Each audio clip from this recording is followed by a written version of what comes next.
Fica essa reflexão, mas não é a nossa mensagem dessa manhã não, tá? Abra comigo.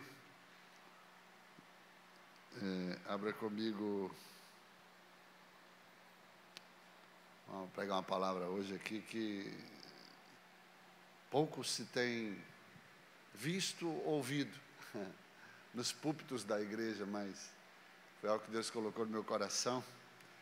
Abra comigo Evangelho de Marcos, capítulo 15, versículo 43.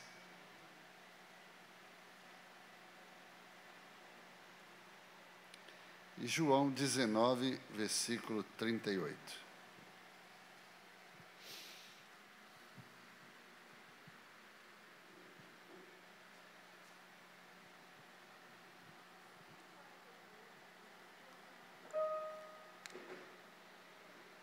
Marcos 15, 43.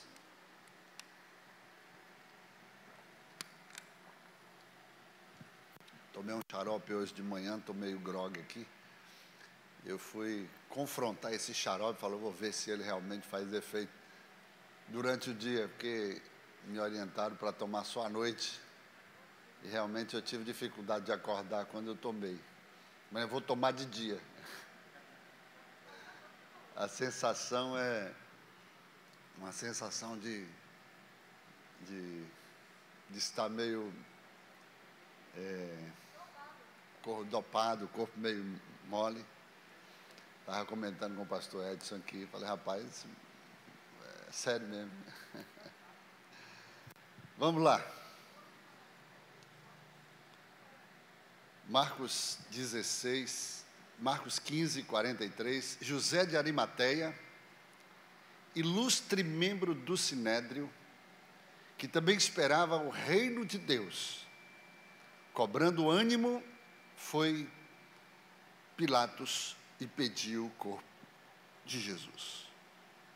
João 19, 38. Depois disto, José de Arimateia, que era discípulo de Jesus, embora oculto, por medo dos judeus, rogou a Pilatos que lhe permitisse tirar o corpo de Jesus. E Pilatos lhe permitiu. Então foi e o tirou. Obrigado, Pai, por essa oportunidade. Mais uma vez, fala conosco, porque queremos ouvir a Tua voz. Queremos só, Deus, isso nos basta nesta manhã, ouvir a Tua voz, porque reconhecemos que ainda Tu falas nesta terra. Tu continua falando. Aguça os nossos ouvidos espirituais e que o Senhor possa, ó Deus, liberar uma unção de audição espiritual. Para o louvor da Tua glória, oramos em nome de Jesus. Amém. Aleluia. A gente pensa que, como está bem direto, explícito, claro, que Jesus, ele primeiro, só tinha 12 discípulos, né? A gente sabe que depois, esses discípulos se aumentam. A Bíblia comenta que chegou a 70, depois até 500, e depois desceu, e ali, quando na inauguração da igreja primitiva, se estabeleceu em 120. Mas aqui a Bíblia fala, queridos, que mesmo no tempo de Jesus, que começou com 12, não houve mais de 12 diretamente. Paulo veio depois. Os 70 vieram no tempo de Jesus, porém, não se teceu comentários específicos a cada um. Mas a Bíblia fala aqui de pelo menos 2 discípulos que eram da patente alta do Sinédrio, homens importantes, homens com homens digamos assim, com poder aquisitivo muito alto, poder de influência, mas que por conta da cultura e também das suas posições, eles não se expunham assim diretamente. Eles seguiam Jesus, mas de longe. Eram como discípulos anônimos, discípulos secretos. E aqui o texto fala de um, que foi José de Arimateia. Agora pensa comigo aqui, você acha que depois que Jesus ele morre, o corpo estar ali, era qualquer pessoa que poderia chegar, porque Herodes já tinha dado ordens, até mesmo para guardar o corpo de Jesus, né? Os judeus, ali eles, astutos, eles chegavam ao ouvido de Herodes para poder, olha, tem que guardar, porque senão pode acontecer isso, podem roubar o corpo dele, coloca soldados lá para, né, de máxima segurança ali para poder. Então Herodes estava ali com essa atenção especial. E você acha que Pilatos, perdão, e você acha que Pilatos daria o corpo a qualquer pessoa? Não. Teria que ser, primeiro, para chegar até Pilatos, governador, homem que tinha o poder nas mãos naquele tempo ali.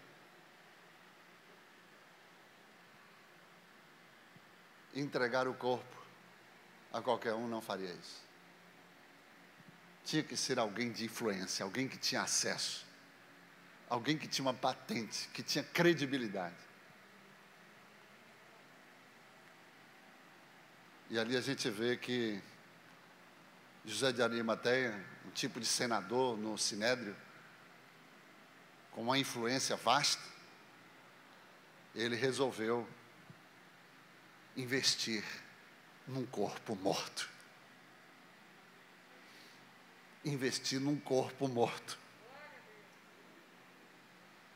Ele pegou o corpo, pegou os melhores aromas, perfumes caríssimos, pegou um manto de linho fino, e ali com todo o cuidado ele investiu naquele corpo, no corpo de Jesus, e colocou lá, num lugar onde ele tinha guardado, que ainda não tinha sido usado, um túmulo, um sepulcro, 0 quilômetro, e ele com todo cuidado colocou Jesus ali. A gente poderia falar de outro discípulo, também anônimo, que Jesus tinha, e ora, esses discípulos eram pessoas que investiam na época, quando Jesus ainda vivo no seu ministério.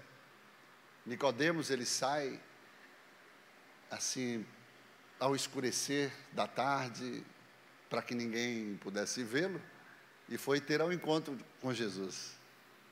Ele tinha sede, ele tinha necessidade de saber quem Jesus era. Ele foi diretamente, mesmo dessa forma, mas foi. Nós conhecemos a história de Nicodemos, e ele faz perguntas assim, porque ele era doutor da lei. O próprio Jesus fala, tu sendo mestre, tu sendo conhecedor das Escrituras, tu sendo doutor da lei, não sabe dessas coisas? Mas ele tinha sede. Ele queria saber quem era Jesus mais de perto. Ele não queria seguir Jesus somente de longe, não, irmão. Porque quem quer seguir Jesus de longe, mesmo estando perto, nega ele, como Pedro. Mas ele tinha essa necessidade de se encher mais. Eu quero conhecê-lo. Então, aqui para começar, você pode observar que Jesus tinha 2 discípulos que foram nominados aqui, apareceram na história e que investiam no reino de Deus. Mas José de Arimateia, mais especificamente, ele, quando Jesus morre, é que ele então toma uma iniciativa e falou: eu vou investir nesse corpo. E ele toma o corpo de Jesus e cuida com todas as prerrogativas, todos os protocolos, queridos, e ele coloca lá naquele sepulcro. Como eram sepultados os reis. Eram sepultados na cidade de Davi, no sepulcro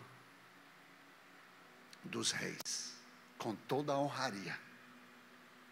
Agora me faz lembrar também uma mulher, que dentro dessa mesma visão, essa mulher trabalha 1 ano, e ajunta o salário deste ano inteiro.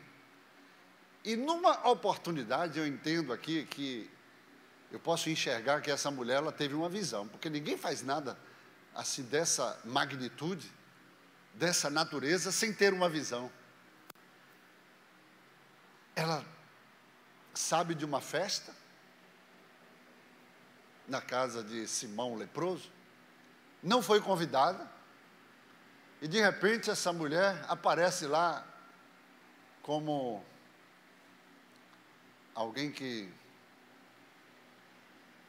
penetra. Alguém que não é convidado para uma festa e chega lá, a maior cara de pau, penetra, né? Mas ela não estava nem aí. Ela tinha um desejo dentro dela, ela tinha uma visão dentro dela, que era maior do que qualquer protocolo. Ela quebra os protocolos. Quem sabe fura a fila. Na hora que a segurança dá uma margenzinha, ela... E quando se vê, ela já está lá aos pés de Jesus. E aí a preocupação, acho que todo mundo para, né? Naquele silêncio e a petulância daquela mulher. Ela entrar sem ser convidada e de repente roubar a cena, onde todos estavam ali, Jesus dando atenção, e de repente Jesus para tudo por causa da atitude daquela mulher. E quando se vê, aquela mulher pega um vaso de alabastro. Alabastro aqui não é o perfume, é o vaso. Tem muita gente que confunde. E ela pega o vaso de alabastro cheio de nardo puríssimo, caríssimo, que o próprio tesoureiro de Jesus depois chega assim e me diz: olha, mas para que esse desperdício? Algo que causou impacto, para que esse desperdício? Não poderia vender esse nardo e resolveria muitos problemas dos pobres? Distribuir para os pobres. E Jesus entra na defesa daquela mulher, e Jesus vai logo no